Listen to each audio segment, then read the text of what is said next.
Teriam os anjos usado mulheres para procriar? Você escreveu surpreso com um vídeo em que viu meus comentários sobre Gênesis 6, dos motivos da degradação da linhagem humana e sua consequente destruição pelo dilúvio. Você até mesmo me chamou de herege pelo que eu disse ali. Obviamente, num vídeo de 3 minutos, como aquele que você assistiu, eu podia apenas dar uma pincelada sobre o assunto, principalmente porque os meus vídeos no Evangelho em 3 minutos são vídeos evangelísticos. Ali eu não tento explicar a Bíblia, eu apenas tento alertar e chamar o pecador para que creia em Cristo para ser salvo. E às vezes sai um pouco para cá, um pouco para lá, mas o foco é apresentar Cristo às pessoas. Mas vamos analisar o significado de filhos de Deus, a frase filhos de Deus, em Gênesis capítulo 6. Eu não sei hebraico, portanto eu vou emprestar o que eu li de outros autores sobre o assunto. Gênesis 6, versículo 2 diz assim: Viram os filhos de Deus que as filhas dos homens eram formosas e tomaram para si mulheres de todas as que escolheram. A ideia de que os filhos de Deus, ou os filhos de Elohim, que é como está no original, seriam descendentes de Sete, filho de Adão e Eva, só surgiu no século V. Só surgiu 500 anos depois de Cristo. Até então, os cristãos e os judeus interpretavam esses filhos de Deus como anjos. No original hebraico, filhos de Elohim, eu não saberia pronunciar o hebraico aqui, é o mesmo termo usado na seguinte passagem, Jó 1:6. E vindo um dia em que os filhos de Deus vieram apresentar-se perante o Senhor, veio também Satanás entre eles. Obviamente você não iria interpretar que essa passagem seriam os descendentes de Sete, que estariam no céu, apresentando-se diante do Senhor. Jó 2:1. E vindo outro dia em que os filhos de Deus vieram apresentar-se perante o Senhor, veio também Satanás entre eles apresentar-se perante o Senhor. Mais uma vez, os filhos de Deus, que são os anjos. Em Jó 38:7, quando as estrelas da alva juntas alegremente cantavam, e todos os filhos de Deus rejubilavam. Esta última passagem é suficiente para derrubar a ideia de que filhos de Elohim seriam descendentes de Sete. Porque aqui, essa passagem está falando de um tempo antes até da criação da Terra. Se você observar com atenção a versão em hebraico, verá que a expressão que aparece como filhas dos homens, na verdade, nas versões modernas, né, que aparece filhas dos homens, no original, em hebraico, é filhas de Adão. Então ali, Gênesis 6:2, fala dos filhos de Elohim e das filhas de Adão. Fica evidente que não faria sentido ler o texto: viram os filhos de Sete que as filhas de Adão eram formosas. Ler dessa maneira, Gênesis 6:2, já que o termo Adão é representativo da espécie humana. Daí o contraste, os filhos de Deus com filhos de Adão. Por isso, tanto o homem como a mulher, em Gênesis 5:2, são chamados de Adão. Os dois, porque Adão significa espécie humana. Então ali nós temos filhos de Deus, que são os anjos, e filhos de Adão, que são seres humanos, no caso mulheres. Em Gênesis 5:2 fala: macho e fêmea os criou e os abençoou, e chamou o seu nome, o nome dos dois, de Adão e Eva, chamou o seu nome de Adão, no dia em que foram criados. Na Bíblia, os únicos que são chamados filhos de Deus, no sentido de criação direta de Deus, e não procriados por outros seres, são os anjos e Adão, como aparece na genealogia de Jesus em Lucas. Obviamente, agora, aqueles que são nascidos de novo pela fé em Jesus também são chamados de filhos de Deus, mas aí o sentido é outro. Perceba que você encontra Adão, filho de Deus, você encontra os anjos como filhos de Deus, você encontra o próprio Senhor Jesus como o Filho de Deus, e hoje os filhos de Deus nascidos de novo pela fé em Cristo. Outro problema de se interpretar filhos de Deus como descendentes de Sete está no resultado da união com as filhas de Adão. Por que razão uma união assim entre seres humanos, supostamente, porque se fossem filhos de Sete, descendentes de Sete, por que uma união assim daria origem a uma raça distinta de gigantes, homens poderosos? O texto indica claramente que está falando de seres anormais, segundo os padrões humanos, uma anormalidade que só pode ter vindo da semente de seres não humanos, e não meramente da união de pessoas fiéis com pessoas infiéis. Um crente casando-se com um incrédulo não nasce um gigante, não nasce uma pessoa poderosa.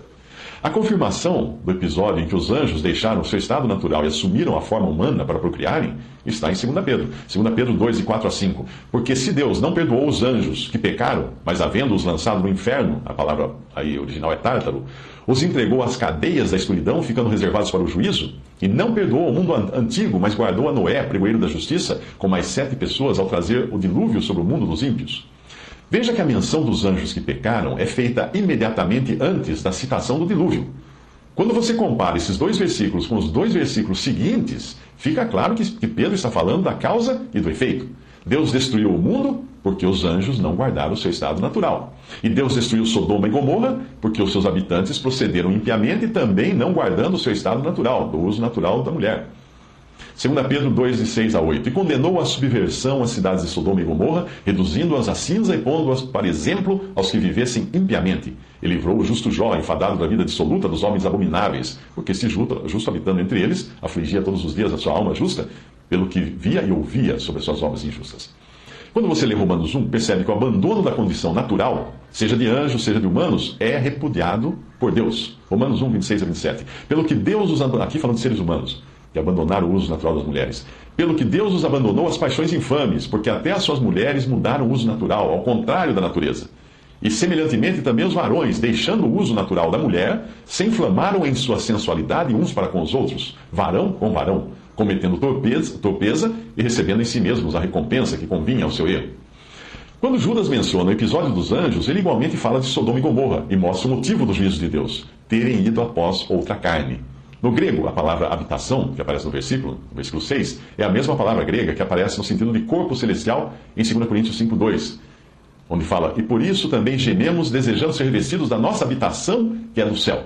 E em Judas 1, 6 a 7 fala: e aos anjos que não guardaram o seu principado, mas deixaram a sua própria habitação, ele está falando do seu invólucro, da sua invólucro, ou corpo, ou estado, e reservou na escuridão e em prisões eternas, até o juízo daquele grande dia, assim como Sodoma e Gomorra e as cidades circunvizinhas, que havendo se corrompido como aqueles, e ido após outra carne, foram postas, por exemplo, sofrendo a pena do fogo eterno. Aparentemente o problema ocorreu, novamente, após o dilúvio, talvez não nas mesmas proporções de antes, porque nós encontramos os nefilins em Números 13, mas não dá para interpretar também ali como sendo filhos de Sete.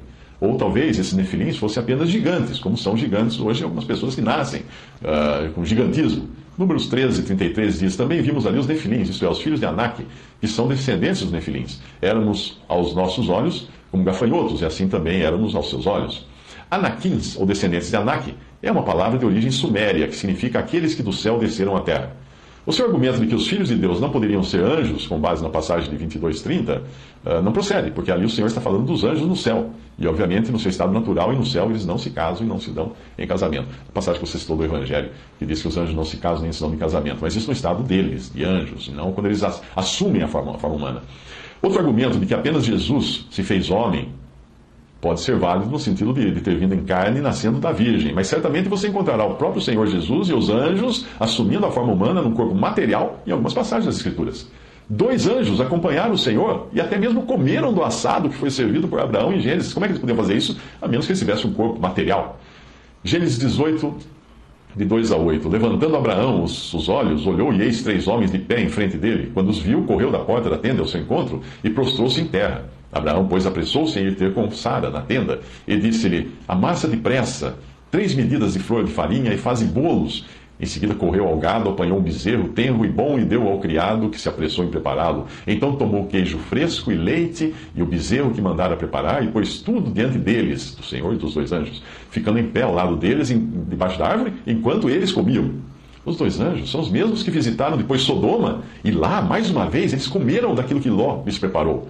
E você bem sabe que eles foram assediados pelos homens de Sodoma, de onde vem a palavra sodomia, porque os homens de Sodoma queriam ter relações sexuais com eles, com aqueles 2 anjos em forma de homens.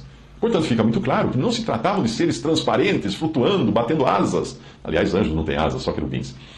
Em Gênesis 19, de 1 a 3, à tarde chegaram os 2 anjos a Sodoma. Ló estava sentado à porta de Sodoma e, vendo-os, levantou-se para os receber, prostrou-se com o rosto em terra. Entretanto, Ló insistiu muito com eles, pelo que foram com ele e entraram em sua casa, e ele lhes deu um banquete, assando-lhes pães ázimos, e eles comeram. Você terminou seu e-mail exortando-me com palavras fortes. Se puder, arrependa-se de sua heresia. Talvez você não saiba, mas muitos autores cristãos, bem mais versados do que eu nas Escrituras, interpretaram filhos de Deus, em Gênesis 6, como sendo anjos.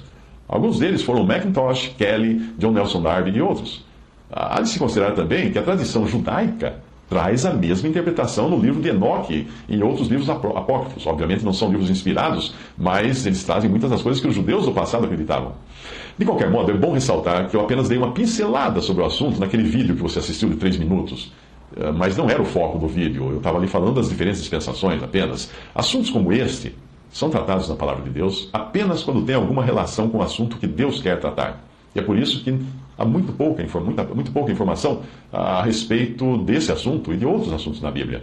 A razão é que o tema central da Bíblia é Cristo, não são os anjos. O tema central não é o dilúvio, não é a história da humanidade.